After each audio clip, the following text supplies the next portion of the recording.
श्री गणेशाय नमः। श्री परमात्मने नमः। वसुदेव सुतं देवं कंसचारूणमर्दनं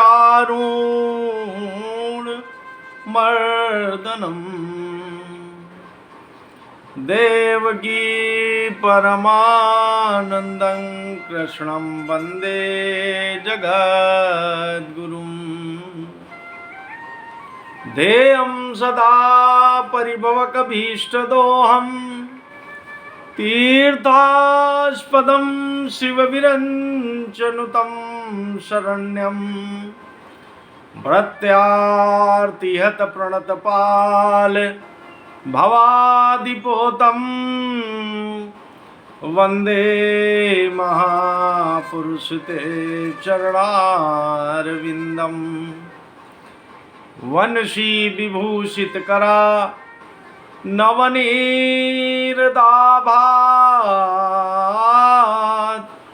पीताम्बरादरुणबिम्बफलाधरोष्ठात् पूर्णेन्दुसुन्दरमुखादरविन्द्रनेत्रात् कृष्णात् किमपि तत्त्वमहं न जाने। मङ्गलभावनय मङ्गलदमनु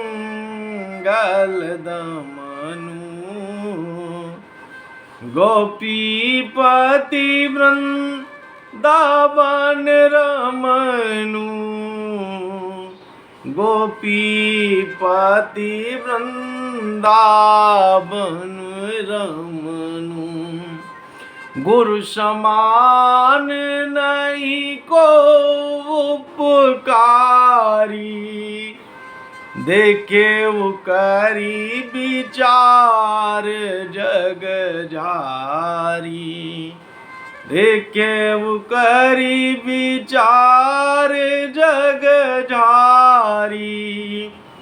बोलो राधा माधव सरकार की जय। उमापति महादेव की जय। श्याम रामचंद्र की जय। वीर बजरंग बली की जय। जय जय सब भक्तन की जय। जय जय सब संतन की जय। श्री अजामिलोपाख्यान।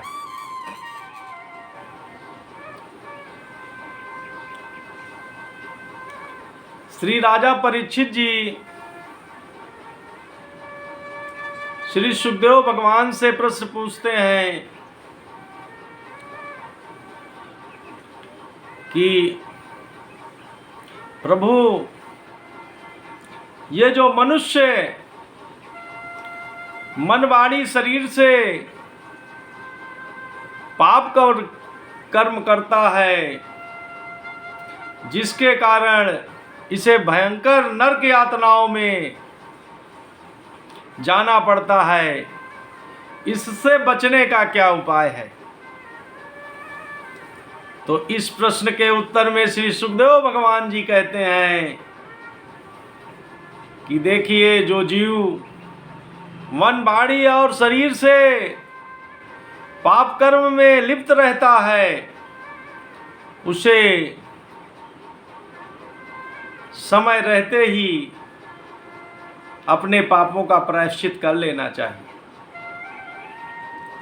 जो व्यक्ति समय रहते अपने पापों का प्रायश्चित नहीं करता, उसे भयंकर नरक यातनाओं में जाना पड़ता है। इस उत्तर से राजा परीक्षित ने पुनः प्रश्न किया कि भगवान, यदि कोई व्यक्ति पाप कर्म करे और उनका प्रायश्चित कर ले, उसके सारे पाप नष्ट हो जाएं और वो फिर पाप कर्म में लिप्त हो जाए, तो जैसे एक बार हाथी स्नान करता है और पुनः धूल से फिर अपने शरीर को मलित कर लेता है, तो उसी तरह जीव का प्रायश्चित विफल हो जाता है और उसे नरकों की यातनाएं भोगनी पड़ती हैं। फिर श्री सुखदेव भगवान जी ने कहा राजन, मनुष्य को अपने शास्त्र विधि में बताए गए उपायों से, अपने मन वाणी और शरीर से जो भी पाप कर्म हो रहे हैं उनको तपस्या, ब्रह्मचर्य, दान, अंदर बाहर की शुद्धता, इंद्रिय निग्रह, यम नियम, इन सब 9 लक्षणों से, 9 भक्ति के लक्षणों से उनका समन कर ले और अपने इस मन मकरंद को भगवान लीलाधारी श्री माधव सरकार के चरणों में समर्पित कर दे। नहीं तो उस जीव को पाप कर्मों का फल भोगना ही पड़ता है।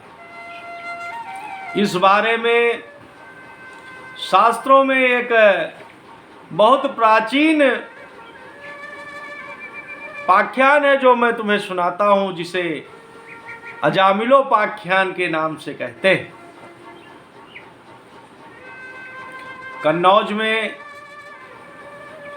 एक ब्राह्मण, अजामिल नाम के एक ब्राह्मण रहते थे। वो बड़े धर्मात्मा थे, पूजा पाठ में लगे रहते थे, गायत्री जपते थे और उनके जीवन में कोई विकार नहीं था। उनकी जो विवाह था वो भी एक कुलीन ब्राह्मण परिवार में हुआ। मगर एक दिन उनके पिताजी ने किसी कार्यवश उनको एक बन जाने के लिए कह दिया।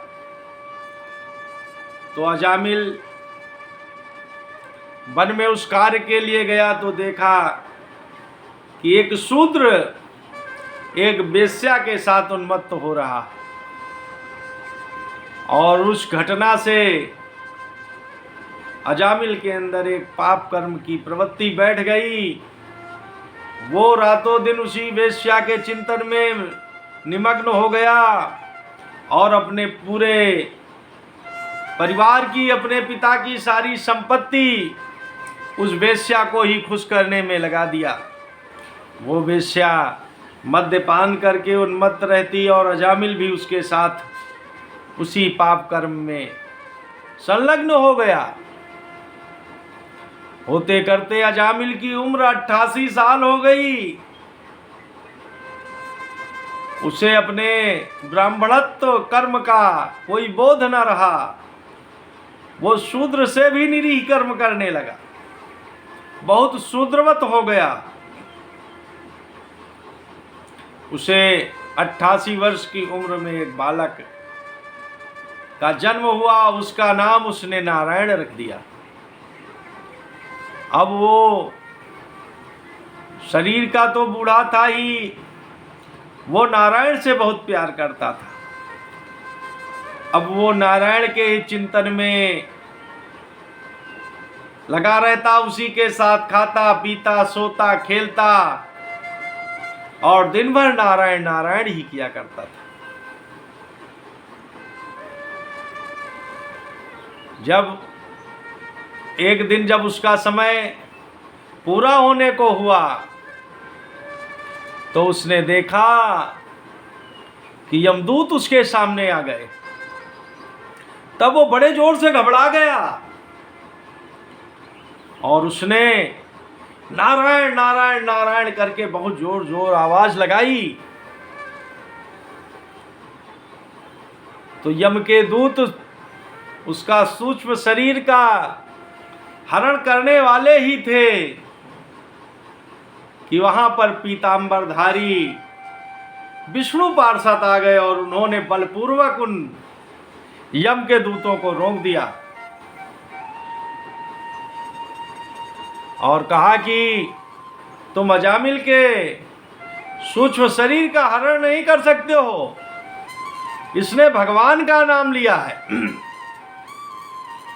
तो यम के पार्षदों ने कहा, अरे रे इसने भगवान का नाम नहीं लिया है, इसके तो छोटे बेटे का नाम नारायण है। इसने उस अपने बेटे को आवाज लगाई है। मगर विष्णु पार्षदों ने कहा, नहीं नहीं, नारायण तो हमारे प्रभु का सनातन नाम है, ये तो इसका बच्चा अभी अभी आया है, अभी इसकी कितनी उम्र है। और इस तरह से यम दूतों और विष्णु दूतों में आपस में वार्ता होने लगी। उस वार्ता को अजामिल भी सुन रहा है। ये विष्णु दूतों ने यम दूतों से पूछा, कहा कि तुम बहुत धर्म की बात करते हो, तो धर्म क्या है, धर्म के लक्षण क्या हैं, धर्म तत्व क्या है, दंड विधान क्या है, और दंड देने का पात्र कौन। तब यमदूतों ने कहा कि शास्त्रीय विधि विधानों का उल्लंघन करना अधर्म है और शास्त्रीय विधि विधानों का पालन करना धर्म है। इस तरह के अनेकों अपने तर्क प्रस्तुत किए और उन्होंने अजामिल को यमलोक ले जाने के लिए बार बार प्रयत्न करते रहे। जब वो शांत हो गए तो विष्णु के पार्षदों ने कहा कि शास्त्रों का आपने ठीक से अध्ययन नहीं किया है। शास्त्रों में ये बात स्पष्ट तौर से लिखी गई है कि भगवान का एक बार नाम लेने से जन्म जन्मांतर कल्प कल्पांतर के सारे पाप नष्ट हो जाते हैं। कोई भगवान का नाम हंसी मजाक, डर बस, फिसलने में, खाने में, सोने में, किसी भी तरह से, चाहे भाव से, चाहे कुभाव से, चाहे आलस्य में, किसी भी परिस्थिति में ले ले, तो भगवान उसके कल्प कल्पांतों के, जन्म जन्मांतरों के पाप नष्ट कर देते हैं। ये सब जब विष्णु पार्षदों ने तर्क प्रस्तुत किया तो यम के दूत वहां से चले गए और विष्णु पार्षद उसी जगह अंतर्ध्यान हो गए। अजामिल के अंदर भक्ति का भाव जागरण हो गया। उसने बहुत अच्छी तरीके से भगवत धर्म का निरूपण सुना था और अपने जीवन में उसका पालन करके उसने अपने सारे पापों का प्रायश्चित कर दिया और गंगा जी के किनारे भगवत चरणारविंदों में निमग्न हो गया। समय आने पर जिन पार्षदों के दर्शन अजामिल ने किए थे वही पार्षद उसके सामने आ गए। अजामिल ने उन पार्षदों को साष्टांग प्रणाम किया और प्रणाम करके उनकी स्तुति किया और समय छूटने पर अजामिल भी उन पार्षदों के ही साथ शामिल हो गए और भगवान के पार्षद बन गए और स्वर्ण विमान पर बैठकर उन पार्षदों के साथ वैकुंठ लोक की यात्रा की। बोलो अजामिल महात्मा की जय, राधा माधव सरकार की जय, उमापति महादेव की जय। जय जय सब भक्तन की जय, जय जय सब सतन की जय। योगेशं सच्चिदानंदं वासुदेवं व्रजप्रियं धर्म संस्थापकं वीरं कृष्णं वंदे जगद्गुरुं। हम भगवान के पावन चरणार बिंदों में प्रार्थना करते हैं कि हम लोगों के भी जीवन में भक्ति का भाव संचारित हो और हम लोग भी भगवान के भजन में संलग्न हो जाएं। अजामिल केवल एक बार भगवान का नाम लेने से तर गया। जो विशुद्ध आत्मा महात्मा सात्विक शरीर से रातों दिन भगवान का भजन करते हैं तो उनके मुक्ति में कोई संदेह नहीं है।